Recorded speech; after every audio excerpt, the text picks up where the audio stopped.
Hey everyone, and welcome back to On a Water Break. This is the podcast where we talk about everything you and your friends are talking about at rehearsal on a water break. This week we are talking about an instrument that rarely gets the spotlight, but without it, the music would collapse. You guessed it, it's the tuba. We'll also find out what made Nicole. And if you are this taken by a marching band, you need to go on tour with a drum corps. And why Trish said he was a cadet. He was in Pride of Cincinnati, Field of View. He was in Patriots. He was in a lot of really good world-class programs. All this and more on this week's episode of On a Water Break. 8 off the mat and go. Welcome to On a Water Break, the podcast where we talk everything marching arts. Everyone, bring it in. It's time for a water break. Hey everyone, it's Chris. We have a great episode this week. We have a special guest who is an accomplished author ready to tell us about the importance of the tuba. But before we see who's on the sidelines this week, go and subscribe on your favorite listening app, write us a review, share this with a friend, and do you have a question or a good topic you want to talk about? Email us at onawaterbreakpodcast@gmail.com or find us on social media and DM us if you want to be on the show. We even have a form now for you to fill out if you want to be a guest. Check out our link in the bio. All right, so who's on the sideline this week? Trish, my good friend Trish. I know. Chris and I go way back, but yet we have not done a podcast together, and I'm super excited. Chris and I were brigadiers back in the day together. That's right. We were. We hung out a bunch of times because he was sort of in our New York, New Jersey crew. Yeah. So it's great to be on a podcast with you. I love it. Like old times. It is. How is your marching band season going? It's going really well. Both of my teams, I have one that I'm with full time, Northern Valley Old Japan, and I have another one that I'm with only on Thursday nights. The Thursday night crew had a competition this past Saturday. They won. So that was exciting. Nice. And the full-time team comes back out this Saturday in Wayne Valley. So I'm super excited about that. All good over here. Fantastic. Oh, and by the way, I will be judging on the 25th of October in Hillsborough, New Jersey. I will be in Ridge. I wonder if my other team will be there. I will definitely find out. Yeah. That would have been cool to see you. Okay. Yeah. Well. And we also have Nicole. Nicole. What's up, Chris? It was so good to see you for like 32 seconds. In California? In California this summer while I was announcing the drum corps show. Caddying was great. I loved it. I love that show so much. Thank you. How are we doing? Doing well, man. Like just doing the judge thing. Literally, I went up to Arkansas late. It was a late assignment, but it was a Music for All show. Great show. Nice. Went up there and saw some bands, did the thing. But I did the weekend beforehand go to the Collegiate Marching Band Festival that was in Allentown. Yes. Man, that was cool. Nice. And also I never did the college marching band thing. So seeing all those bands come up and just do their shows just for giggles. Yeah. Right. But you're like going out there and just having fun. I was like, oh my goodness. Yeah. And then they still wanted to like do their hype stuff afterwards. It was like 90 degrees. Yeah. It's fall, y'all. It is fall, y'all. It's also Bandtober, but Yes. Check in on your friends, please. It's Bandtober. Check in on your marching arts friends. I judged a show last weekend and it was so cold. It was in Southern Virginia and I had to wear a sweatshirt at the start of the show. It was amazing. I'm jealous of you. A little bit. I'm jealous of that fall weather. Also joining us on the sideline this week, we are honored to have National Book Critic Circle award-winning author and journalist, Sam Quinones. How you doing, Sam? I'm doing great, Chris. It's really great to be on with you guys. This is wonderful. Here's my books. Perfect Tuba.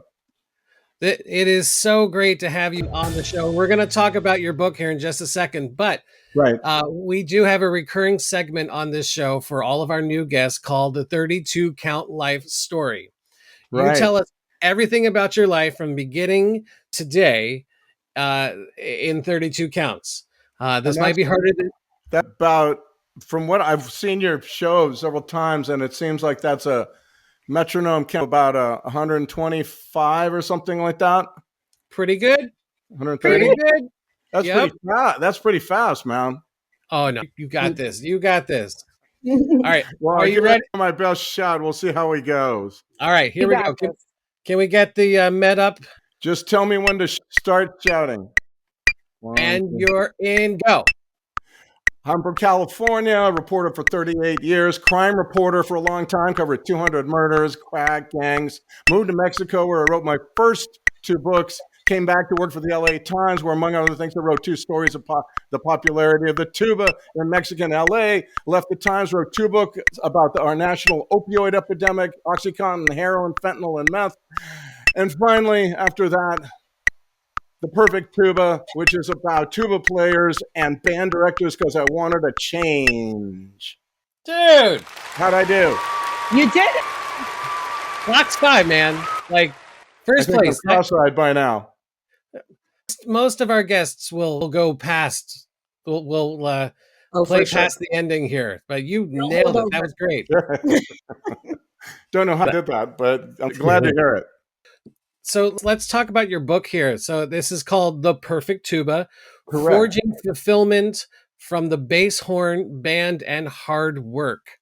Right. So you've written powerfully about community and meaning in America, from Dreamland to The Least of Us in your nearly 4 decades of journalism. Yep. What drew you to write this book? Well, as I said, when I was at the LA Times, I wrote 2 stories about the popularity of tuba in Mexican LA and about the banda world, banda music and all of that. And tuba is a huge, huge, important instrument and all that. Okay, so after those 2 stories were done, for reasons I cannot properly describe to you, Chris, I just began interviewing tuba players, mostly because I think I found them to be people who were doing what they were doing because they loved it. It was not from any motivation of wealth or fame or acclaim. They were just doing it because you love it. And generally speaking, as a journalist, I have learned that if you follow people who truly love what they're doing, you're going to find some great, great stories. And so I began to do that. At the same time, I was embarking on the books that you see behind me, the Dreamland book, which is about the opioid epidemic, and then The Least of Us, which is about fentanyl and methamphetamine spreading across the country. I was done with those books and I wanted to do something more. I wanted to get away from the topic of addiction. I wanted to get away from people trying to find happiness through something they buy, but instead work on things within them, develop their own capabilities, their own talents and skills, and learn through that what they were capable of. Yeah. And my agent said, you should see what you could do about this tuba project you've had in the back of your computer for so long. And I thought, actually, it's a great idea. And so I just began to interview tuba players again.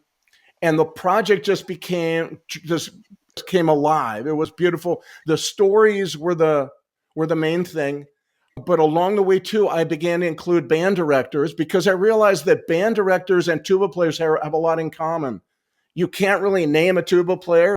Most band directors are not famous either. They're doing it with enormous amounts of hard work, huge amounts of work. It's just incredible, the band directors that I got to know. Why? Well, they love it. They live to see the light go on in the eyes of their kids when their kids get what they're doing. And they're about community enhancers, right? You cannot have a football team without a band. You cannot have a band without a tuba player. They bring both the band director and the tuba player kind of bring the band together, right? And to me, that was a very, very important thing because addiction is really about isolation. It's really, you're using your dope. You don't give a crap who is, anybody, any other relationship doesn't matter unless they can help you find your drugs. And so to me, finding people who were about community enhancement was especially important. And then also it got to some of the essential habits and customs and values that I think are so important in sustaining community. Hard work, postponed gratification, discipline, right? Focus in a time of just incessant babbling distraction. It's about quiet focus. So the band in general, tuba playing for sure, is about all of these kinds of things that help us as a country sustain community, which is the main bulwark against drug addiction. And then along the way, of course, you are finding people who are discovering their purpose. Right. And addiction is a life is kind of like fill my void with drugs. This is different. Yeah. And it's interesting. Yeah. The studio audience is always so good. It's fabulous. They're the best. They're really good. The ego boost. Yeah. Well, it's interesting that you bring all that up because, like, after reading the book, I noticed that there's a theme of people striving for mastery in obscurity. Yes. Why does that idea of working hard without fanfare resonate so deeply with you? That's a really good question. And perhaps it's because we live in a culture in which the only kind of endeavor that's worthwhile is one that you get massive applause for. And the truth is, that's kind of an empty pursuit. It's very much like trying to find happiness from something you buy, like a piece of heroin or fentanyl or whatever. To me, I loved it because also most tuba players do not want initially to play the tuba. They are usually late. Are usually late for band class on the first day of 7th grade. All the other instruments are taken, trumpet, drums, whatever. And so those who stick with it, the reason they stick with it is through hard work. They come to develop their skills and they learn. This is very important, I thought. They learn what they're capable of. And when you can teach a kid especially a kid who's thought, I'm no good at anything, nobody really values me. When you can teach a kid, this is something you are good at. I'm telling you, that's the best antidote to drug addiction you could possibly find. And Absolutely. So it's a great question. Oh, please. No, but I mean, that's kind of why I wanted to find people who found purpose, even though they weren't going to get much acclaim, because that's the narcotic of our culture last numerous years, seem to me. Yeah. Well, and so because of that, later on in the book, you talk about the Roma High School, Texas high school band program, but that was such a powerful story. Thank you. What did you see in that community that captures the heart of the book? Well, I found the band director, Al Cortinas, who himself was tuba instructor, but understood, it's important for your readers to know that Roma is a tiny town on the border with Mexico in Texas. No one in Texas knows where Roma, Texas is, okay? It's really isolated and far away. That's one. And yet it's competing in band competitions with the wealthy suburbs of Dallas, the wealthy tech suburbs of Austin and Houston, and this tiny town, 11,000 people.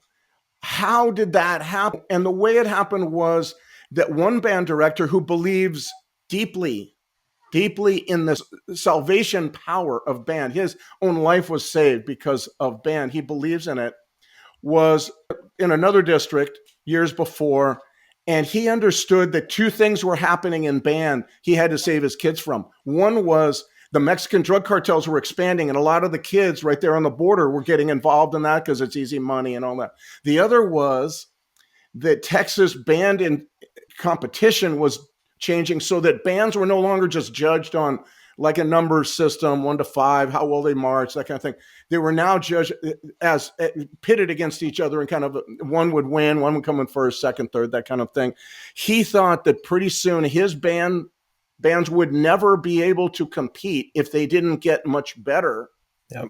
And that would mean that if they weren't much better, that they wouldn't keep kids.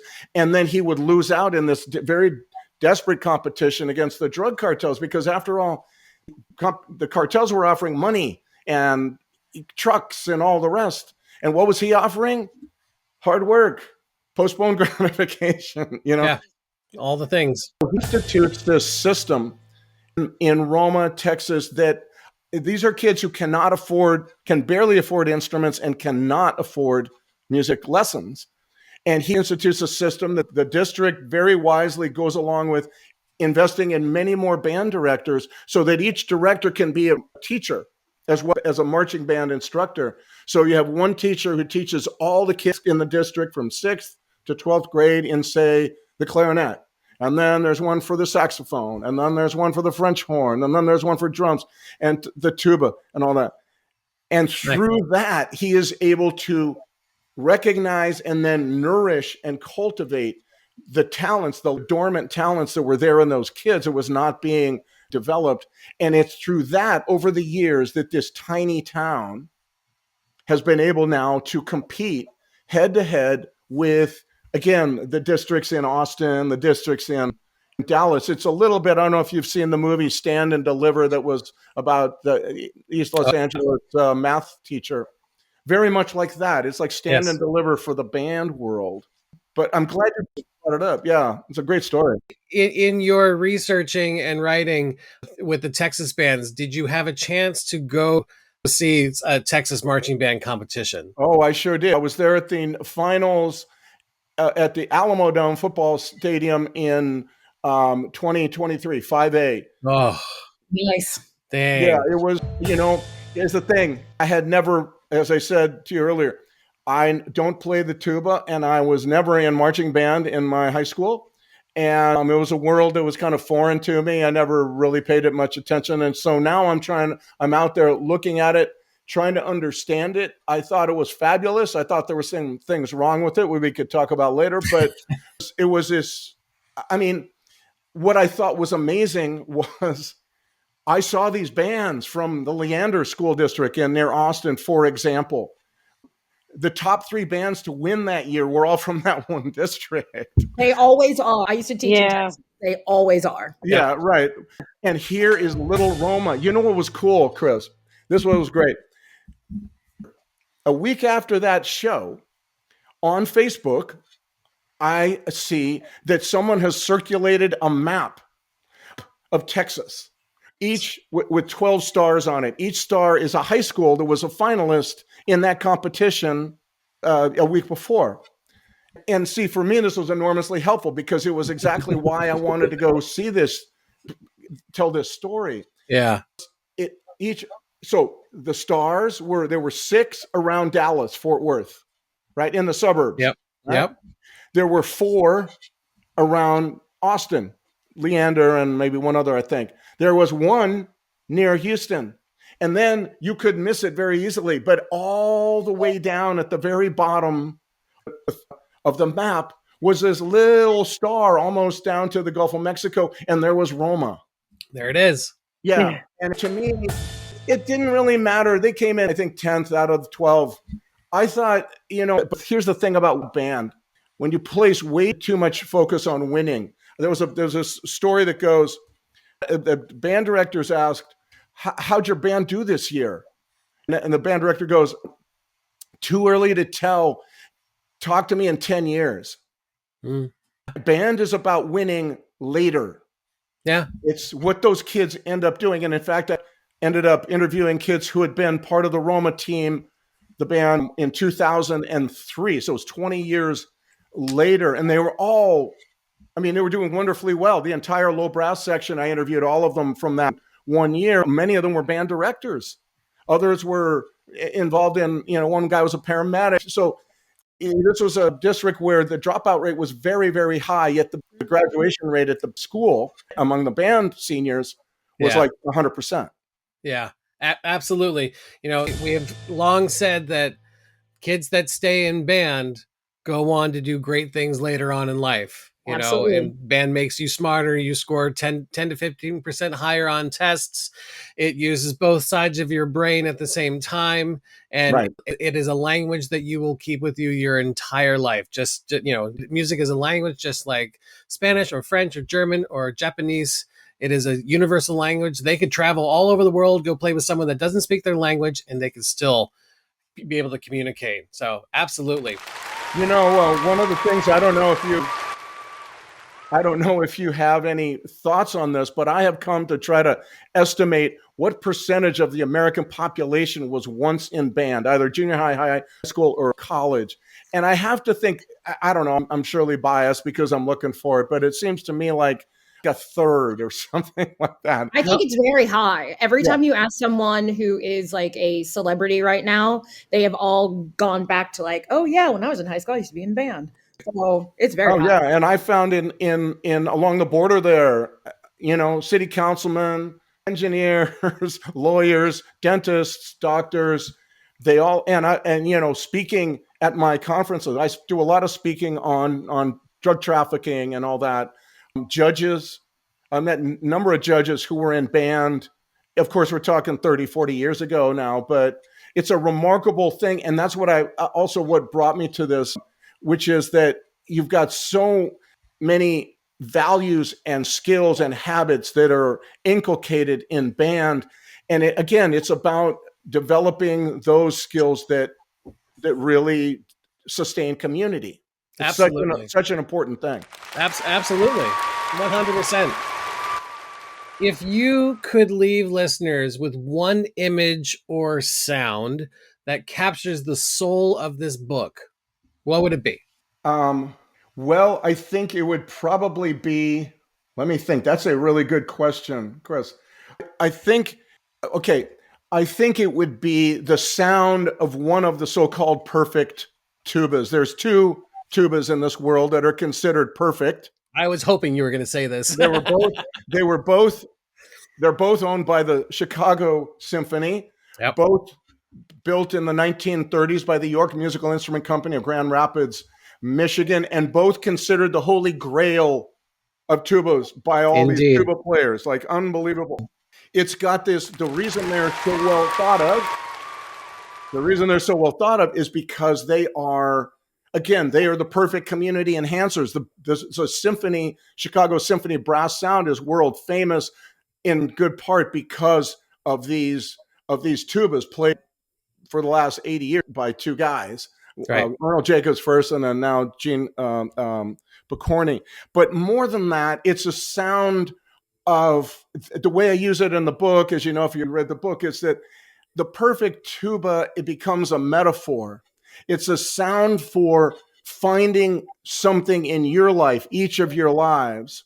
All those people listening to us now, band could be a big part of it, obviously, but doesn't need to be. Tuba playing could be a big part of it, but doesn't need to be. I used it as this way of saying the way we best find our way forward and develop a real strong, solid personal lives is finding something that gives our lives purpose and fulfillment. Right. And the only way we get there is hard work, is attention to detail, focus, and all the rest, right? Exactly. And so it's really the sound. The perfect tuba could be a police officer who wants to be a great cop, a guy who has a landscaping business, wants to be really good at that. It's finding that thing that you want to do more than anything else. And when you find it and you develop it, drugs are like this pointless thing you don't want to have anything to do with. So the sound of the perfect tuba is both one of those tubas from Chicago, but it's also the sound of people finding their purpose in life and finding a way forward.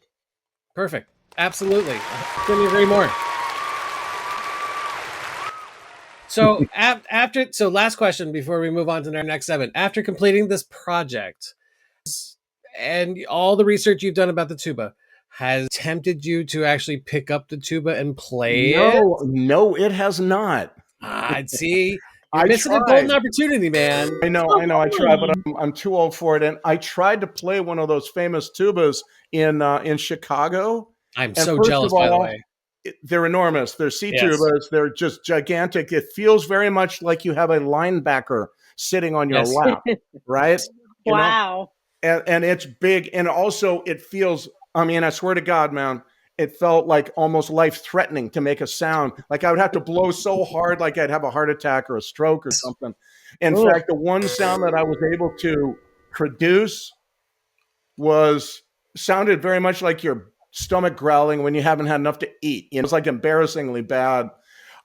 Look, I wanted to write about, I think this book achieved exactly what I wanted to write about, which was people not searching for happiness from something they buy, some piece of crap drug on the corner or anything else. We don't find happiness from stuff that we buy. We find happiness from stuff that we develop from within, right? That beautiful cold air that produces from this horrible little sound of a lips on metallic mouthpiece. You go, it sounds awful. It goes through the tuba, bounces, ricochets, is tried and tested, long straightaways, and it comes out the bell. This gorgeous, brilliant, beautiful, bone-rattling sound. Yes. To me, that, man, I wanted to write about, that's life. If you think about it, we stumble, we trip, we don't do things well, but eventually we get good enough at something that we just are able to really make a mark. Whether or not anyone pays any attention, another question. But to me, that's what I wanted to achieve with this book, exalting two players and band directors and band kids and all that. Kids who, here's the thing, we've all heard about the sports metaphor. Oh, all the value of sport. When I was doing this book, I used to play sports and I was a basketball player. Oh, sports are great, competition, all that stuff. It's true. But as I was doing this book, I realized actually the values that they're talking about are being lived by those kids up in the bleachers, right? Exactly. That's the point. And I did that with this book. I'm very proud of it. And it was totally unexpected. I did not expect to say half of the things that I'm telling to you 2 years ago when I started it, but it grew on you. And that's the beauty of journalism, man. Well, it was absolutely fantastic. Nicole, you had a question? Yeah, I was just going to say, listen, if you are this taken by a marching band, you need to go on tour with a drum corps.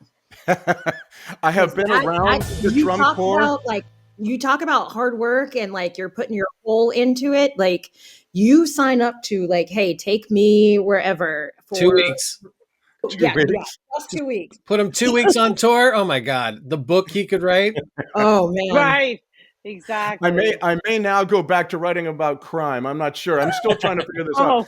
But right now, I'm not thinking about what I'm going to do next. I'm just living this very weird idea that a guy who cannot play a note on the tuba and was never in band can write a book exalting both of those things and the qualities that both of those activities instill in young people. After writing about addiction, degrading addiction to drugs for 12 years, I needed this. This is what I needed more than anything right now. It's a testament to you as a journalist, because reading the book, you would never know that you don't play an instrument, you never played one, and you were never in high school band. The way that you write connects to at least me as a musician, as someone that's been around the block. You're saying all the words that the musicians would say.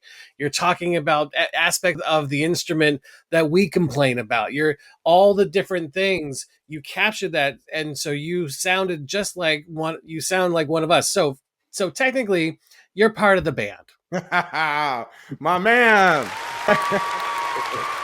So I'd just like to say, before we move on to the next segment here, that this book, really, fans, this book is a reminder that greatness doesn't always sit in the spotlight. Sometimes it hums in the background, steady and essential, like the sound of a tuba holding everything together. Beautifully said. You can find The Perfect Tuba wherever books are sold. And to learn more about Sam and his work, you can go to Sam Quinones at samquinones.com. So right, that's my website, samquinones.com. Very easy to find, believe me. Go check them out. Okay, so we want to take this time to preview some amazing episodes and bonus content we have going on. So we have the October 4th the Collegiate Marching Band Festival. Nicole and Woody give us the scoop on the Collegiate Festival held in Allentown, PA, along with Kelly Grumble from Vivace Productions. And then on September 28th, we have the Symbols, Costumes, and Color Wheels. Liam Reynolds joins Jackie, Trish, Grantis, and Emily to explain the world of symbol lines. There's a book for you, Sam. Let's talk about the world of marching symbol lines. Yes, Plus, I still don't understand what they are. Okay. Well, listen to the podcast and you'll find out. There we Plus go. a look at colors and uniform designs. So we'll be right back after a word from our sponsors. Don't go anywhere.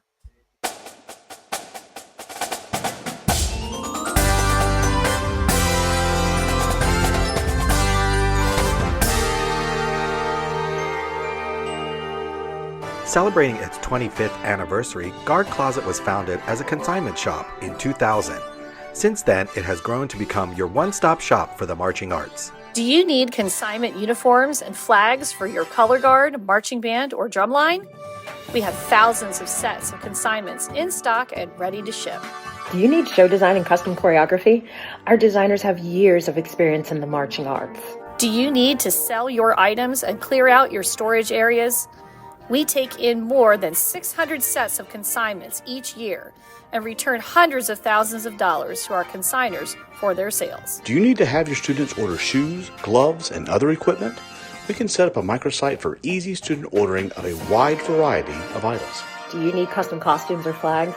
We can help get you great designs from our team through top vendors like Show Day Designs. Have you listened to our podcast On a Water Break? Weekly episodes and bonus content keep you entertained and informed with what's going on in the marching arts. For over 25 years, Guard Closet has been here to help. Check us out at guardcloset.com or follow us on social media.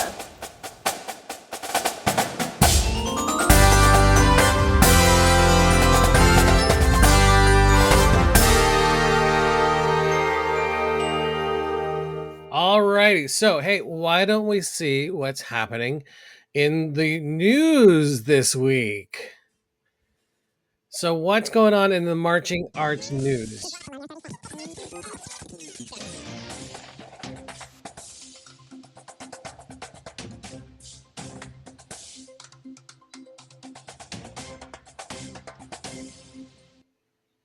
Love it. Love it. Who wants to go first? Let's have Nicole. Okay. Nicole, what you got?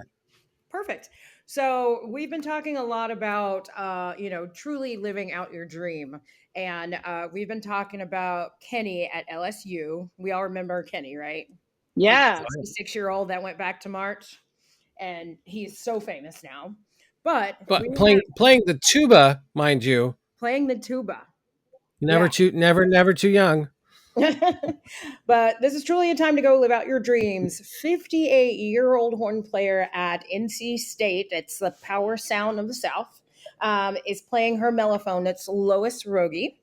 Lois started playing in high school. Actually, Lois did play in high school, mellophone, mind you, but started going to school at NC State last year. Her career is in accounting, so she went and she was doing her master's degree in accounting. And she decided that since she had 2 kids that were in marching band in high school, that she wanted to go back and do it in college. So now she's marching. Yeah. Lois. What a great story. That's a fantastic story. She is basically doing everything with them. It was an empty nester, so she's got 2 kids. They're both in college. And she was like, hey, it's just me and my dog at home right now. So what do I do? Uh-oh. So she was like, hey, let me just go ahead and do these. Or get in here. She had to audition, though. It wasn't like, hey, I want to sign up and do band. When she started, I know, right? Like she basically, to get ready for her audition, she would, you'll find this funny. Her mellophone was in her attic for a couple of years. And then she had taken it out of the attic and actually put it up on the wall as decoration. So she took it off the wall and started practicing for like 5 minutes a day or so. And then those 5 minutes a day turned into several hours a day. And then she even said that when she went to go do her audition video, that she put on a tank top so she could look more athletic and like she was in shape, so they wouldn't be like, no, you can't do it. And I'm like, oh man, that's funny that that's the way you want to do it. Couple more things too, like when she has a couple of friends, her son is has friends in her section. So like, wow. Cool. yeah, I'm like, Cool. this is really cool. I love the fact that she's like, oh, I don't care. I mean, and she also does contribute the fact to when they started band camp, like she's a runner. So if she wasn't running, this wouldn't be happening. Oh, for sure. Right. Yep. And she loves it. She's just like, they have videos of her, just dancing, through the tunnel with the rest of the marching band. She's literally living her best life. That's fantastic. I love Great story. that. What a great story. Go, Yeah, go. beautiful. Love it. We need to bring her on the pod sometime. Yes, we Yeah, do. for sure. Oh, you definitely Trish Dish, what we got? We have a story about the Alabama State Honeybees. They're World famous. they're well-known plus-size dance team that performs with the mighty Marching Hornets. They became the target of an offensive remark. As the Honeybees left the field after their performance, Florida A&M band announcer Joe Bullard called them the new face of Ozempic. What are we doing? The crowd reacted with shock and disgust. I'm glad they reacted with shock and disgust. Well, of and there course weren't they- some obnoxious like sports fans like, yeah, that's true. So like, Does that happen very often? No. Where you get an opposition, how would a we competitor band like that? Not in HBCU environments, because like the Honeybees are famous. Yeah. Yes. Like everyone knows who they are. And here's the other thing too. They know they're plus size. That's Yeah. part of the allure of what they do. Right. But to have that kind of a remark made, like honestly, I'm pretty sure if they have not fired that guy yet, they need to. Oh, yeah. Right. Well, Yep. the Alabama State University president made a statement, Dr. Quentin T. Ross Jr. He described the words as short-sighted and demeaning and stressed that competition cannot come at the expense of student dignity, which is a lot of what we've been talking about on this podcast. And, these girls are putting their all in, and like we talked about, maybe these dance routines are their perfect tuba. You know what I mean? And now, to be coming off the field and to hear an announcer say that's just not cool. Yeah. No. That is definitely not cool. So, so shout out to the Honeybees. We got you, girls. We're behind you. We're with you. We stand with you. And I wish I could, maybe go see them sometime and throw my support at them. Absolutely. Absolutely. All right. I'll take the last one. This is a really great story. It's out of Detroit. Detroit High School, Detroit's Cody High School, has celebrated a milestone this past Friday during their homecoming football game. The return of the Cody High School marching band after a 20-year absence. 20 years. Wow. There was a grant, an arts grant given to the school, and called the out of school time grant, secured by the Detroit Public Schools Community District Foundation, which helped rebuild the program, securing instruments and recruiting members. They made their first performance at the halftime. In this interview, they interviewed a lot of the student members, and they were saying that they were really nervous, but they were so excited after they performed. Yeah. And they were just wearing the school T-shirts. It says Cody versus everybody. So very much. Yeah, that's so great. I love it. And but they went out there and they did their thing, and hopefully this is the start of a rich tradition that they build upon there. They said that they have some really ambitious plans in the future, that they want to go to the Martin Luther King Day parade in Florida next year. I sincerely hope that they do. And if any member from the Cody High School Marching Band is here, is listening to our podcast, if you guys do a fundraiser, we will definitely, I personally will definitely help out to get you guys down there. So For sure. I just love it when groups can come back. Right. Yeah, after that long too. Right. I watched that same clip of that, and I just could. There's so many of those little performers. They're high school kids, but like they're like, all eyes are on me. That one color guard girl was like, all eyes are on me. It's like, yes, but it's just like, but you're doing it. Yeah, you are doing it, and honestly, to have that many kids, I mean, I think they said like 20 some kids were on the field. Yeah, that's still a big deal. Yeah. Absolutely. You know, absolutely. That hasn't been in the culture of that school for so long. I know. And it's just going to really help with the entire culture of the school. And the football team will probably appreciate it as well to have the band cheering, to have the band playing their fight song, the school spirit songs to help their football team when they go score a touchdown. So I'm all for it. I think I'm wondering if that marching band isn't a sign. I'm wondering if that marching band isn't another sign of the return of Detroit. Detroit has been this bombed out Rust Belt town for so long, and it's really showing signs of rebirth. And maybe the marching band is part of that. Absolutely. It would be great. I wonder if any of the Detroit Lions football team people listen to the On a Water Break podcast and could reach out to Cody High School to get them to come play during halftime at Dan Campbell, where are you? Detroit Lions football game. I'm looking at you, Dan Campbell. Just saying. Anyway. Good idea. So now it's time for your peak group travel tip of the week, brought to you by our sponsors at Peak Group Travel, helping you navigate your next adventure, whether it's across the country or just to your next competition. Hi, everyone. It's time for your travel tip of the week with me.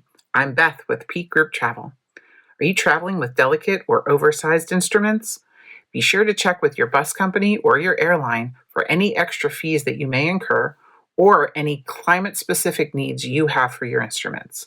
A little extra legwork before you leave could help you avoid costly repairs when you arrive. Don't forget to like and follow Peak Group Travel on Facebook, Instagram, and LinkedIn, and be sure to email info@peakgrouptravel.com when you're ready to start planning your next performance tour. I'm Beth with Peak Group Travel and your travel tip of the week.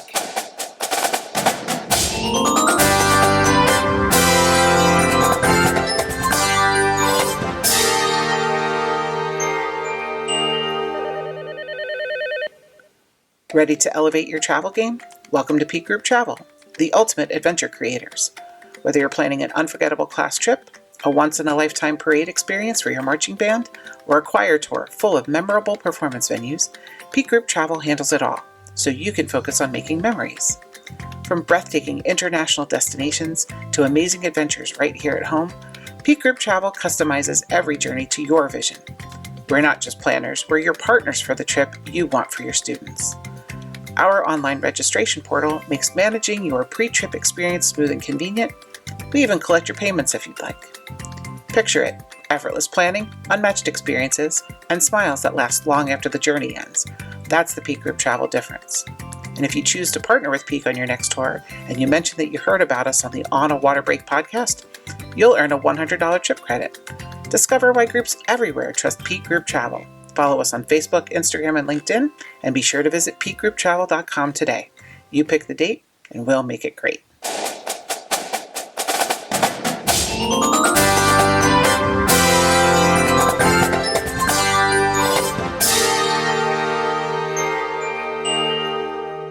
It's time. It's time for everyone's favorite segment. What are we doing? What are we doing?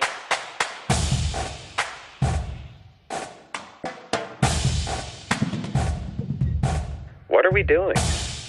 This is the part of the show where we let loose a little bit, or maybe a lot of bit, This is your chance to rant about something in the marching arts that just doesn't make sense. Maybe it's a tradition that needs to go. Maybe it's a habit that performers can't seem to break. Maybe it's something that makes you think, why are we even doing this? Or why haven't we started doing this? Whatever it is, this is your moment to call it out. So, who's got something that they need to get off their chest? Nicole. So fun that you came to me.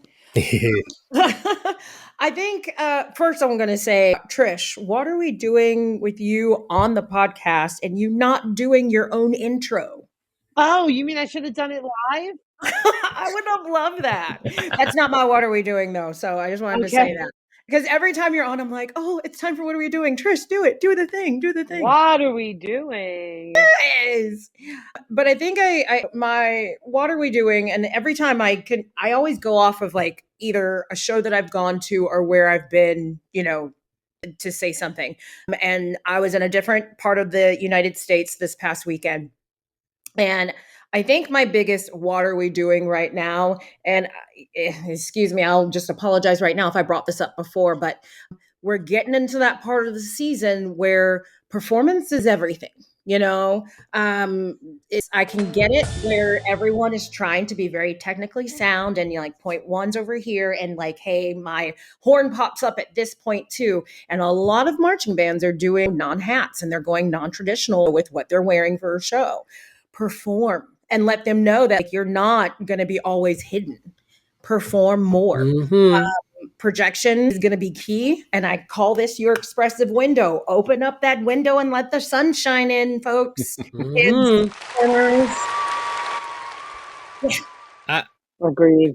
I'll also say too, like, if you're not going to wear a shako, if you're not going to wear your band hat, then you actually have to like use your eyes and try to connect with the audience, which is really hard for high school kids to do. So maybe if you're going to wear your band uniform, put on your shako. Absolutely. That's just me. That's just me though. I'll go next.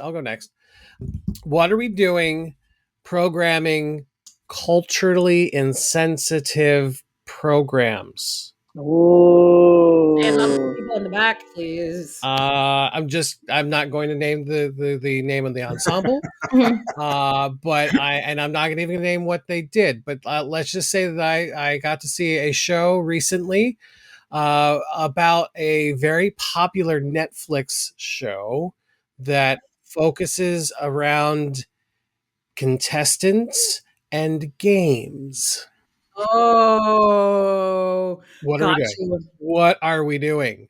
And I've seen, and here's the thing, that's not, and it's not like I saw one like that last year, not like your show, but a culture appropriated. And then they came in to critique, and I'm just like, what are you doing? What do you say? So yeah. No, I get that. I completely get that. And I don't know if this was the band directors and the design team going to the kids and say, hey, what kind of show do you guys want to do? And they said, this show. And they thought, oh, that'd be really cool. And the costuming was there and they had props and the whole thing. And they didn't actually glorify the outcome of said game of this Netflix show, which will remain nameless. But still, the idea of what that show entails was there. And I'm just, amongst myself and my other colleagues, it was really hard to give comments because we were just so flabbergasted by that. So I think, what are we doing? Let's pick more age appropriate show concepts. I don't know. Please. Sam, I know that you are not of the band world, but you have put yourself in that world to write. I am not, Chris, but I noticed one thing that, given that I appreciate the contribution communities and American culture of band, I would hate to see the essential elements that are so powerful of band be corroded. And when I was watching two now band championships, I got the feeling that band was becoming a little bit too much like football. Meaning there was this ferocious feeling of we have to win at all costs. We have no time for anything but band and props. Now, I know that props have become the big deal. And first time I saw props on a field, I was going, what the hell is that? Because I don't know. I don't know, right? But to me, props have nothing to do or very little to do. Someone have to explain it to me, I guess is what I'm trying to say. The connection between props and playing your instrument well, creating a unified, beautiful, powerful sound, and marching in together in synchronization with all your fellow bandmates. I find that to be, and the work that goes into that is profound. I understand, and should be. It should not be easy. But to me, it felt like watching these props, what it really says is our district has more money than yours does. Oh my goodness. And to me, it was like, I don't see the point. Not wrong. I don't see the point. I watched Roma on the field at this one. I won't say what other props the other teams had that would give them, Yep. But Roma doesn't have a lot of money, right? And so it played Rhapsody in Blue, portions of Rhapsody in Blue, and it had panels of fabric that were blue, 20 foot long, 4 feet wide. That was it. That paled in comparison to the other props that were on the field that day. And my feeling is the more band tries to be like football, the more, and this is Texas, so we know Texas high school football is manic, and band can be manic in Texas, sounds like to me, from what I've been told. Indeed. It tries to be like football, the more it risks losing what is beautiful, essential elements it has to contribute to kids' lives, to the community. And again, keeping in mind that we don't know how well the band did for another 10 years. Right. That's the crucial thing. Well said the non-band person. Exactly. Right. And I watched it and I kept on asking, why you guys have these props? What's that about? Right. Well, I think we should get Sam in the judging community. I think he'd do really well as like a G judge. Shoot. Props, -5. I'm going to go really quick. Okay. So we're in Winter Guard Winds indoor percussion audition season right now. So just do me a favor, please, those of you who are listening. Okay, if you are not returning to the unit that you had performed with, especially more than 1 year, and you're contracted elsewhere, congratulations. We're happy for you. That's amazing that you moved on. Send me an email or send the group that you were with an email and just say, I decided that, I auditioned for X and I accepted a spot there. Thank you for everything you did over the last 2 years or however many years you've been in the Guard. It's just a good life practice. Yep. It's just, it's happening to me right now. It happens to other people. And I know somebody who did that. That person's now an AMP and has been an AMP for a couple of years. I don't mind shouting him out because he's such a great kid. When he left the group he started out with, he sent them an email. And he was a captain of that group. And he sent them an email and said, I've decided to move on. Thank you for everything you've done over the past X amount of years. It's just good life practice. I can't leave my job tomorrow and go work someplace else without telling them that I'm leaving. To me, it's just a good life skill. It still hurts. It still stings. You wanted everybody to come back. But at least you feel like you were respected and appreciated and everything that you did for that person was appreciated. Just short, quick email. You don't have to go into detail. Just good life practice. Common courtesy. Yes. Yes. Goes a long way. Yes, it does. All right. So now that we've got that off our chest, let's go into our Gush and Goes. So welcome to Gush and Go. This is your chance to shout out. Good job, everyone. Set your equipment down. Gush and Go. That was me. It was a quick intro. I didn't want to interrupt you there, Chris. That's okay. This is your chance to shout out something awesome happening in your life, the marching arts related or not. Maybe you're excited about a performance, a student success, a big life event, or just something really cool you want to brag about. So no negativity here, just pure unfiltered hype. Who's got something they want to gush about? I'll be happy to. Go ahead, Sam. You got the floor. Writers, when you publish a book, it's very much like you just had a baby. Okay, I've written 5 now. Okay, so I know, And so this new bouncing 4-pound bouncing baby book entered our lives last week. The Perfect Tuba.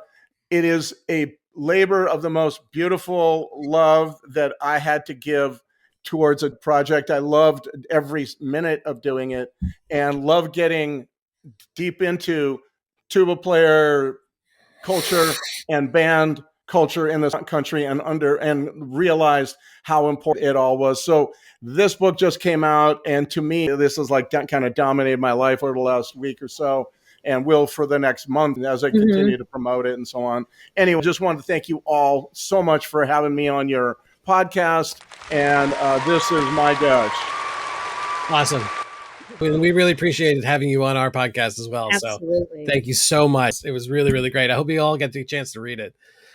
I'm going to say mine because I got to duck out of here. And my Gush and Go is, hey, I'm living in Virginia now. We made the big move from California, and we are now in our house. This is the new. It's still in progress. Don't look over. Don't look over there. We have made it to our new home. It is wonderful. We're having a wonderful time. And Virginia, man, you have humidity, but you are beautiful. So it's great to be here in Northern Virginia. I'm 3 hours from my mom, and just loving every minute of it. That's awesome. Virginia is for lovers, and I'm originally from Virginia, so yes. East Coast. I guess I could say that my Gush and Go is pretty much, I've just started working for myself and like doing basically program coordinating for a bunch of different groups. We're not even out of a marching band season yet, and I've already started with a handful of winter programs and starting that up. So good.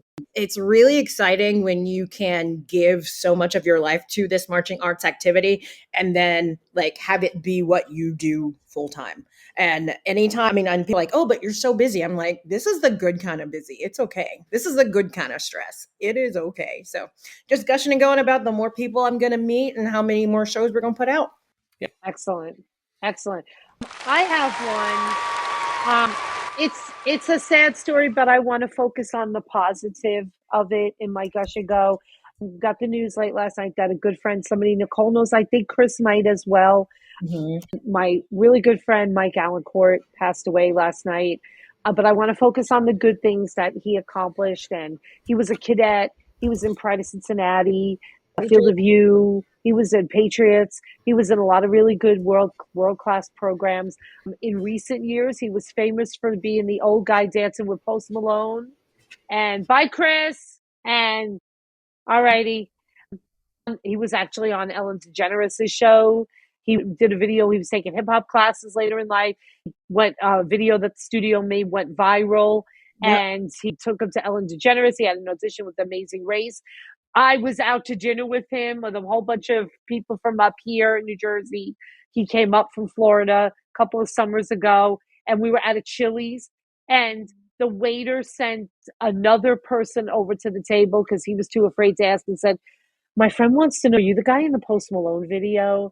So he accomplished so many amazing things. He was at my house so many times because we marched Bushwhackers and Brigadiers together because he just wanted to be with all our friends. And, Michael, we love you. We're going to miss you. Nicole and I have been chatting about you too privately. She has so many fond memories of you from Patriots. And we love you. Mwah. This is to you. Yeah.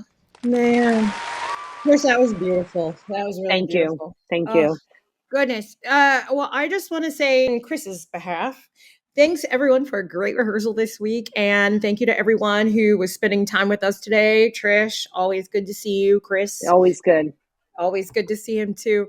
Sam, can you just shout out your socials and where people can find and pick up your book?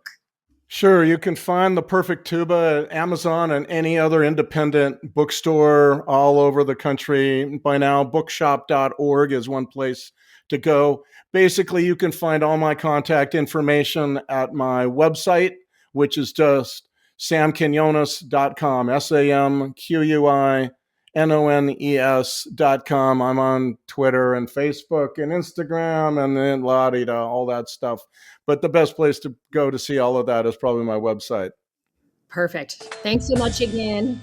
So if you have a question or a good topic to talk about, email us at onawatorbreakpodcast@gmail.com, or you can find us on social media. DM us if you want to be on the show. We have a form that you can fill out if you want to be a guest, and we'd love to have people on. So just check that out. Our link is in the bio on all of our social media. Or you could just take your phone out, make a video, and send it to us, and you could find yourself in the shenanigans with us on a water break. One more thing, don't forget that we are on YouTube now, so you can actually see us. Make sure you subscribe and you can see everything there. And before you close out of your podcast listening app, go subscribe, write us a review, share it with a friend or foe, and follow us on social media at On a Water Break. And we'll see you at the next rehearsal on a water break. The On a Water Break podcast was produced by Jeremy Williams and Christine Reams. The intro and outro music was produced by Josh Lyda. To learn more, visit lydamusic.com. And until next time, thanks for tuning in.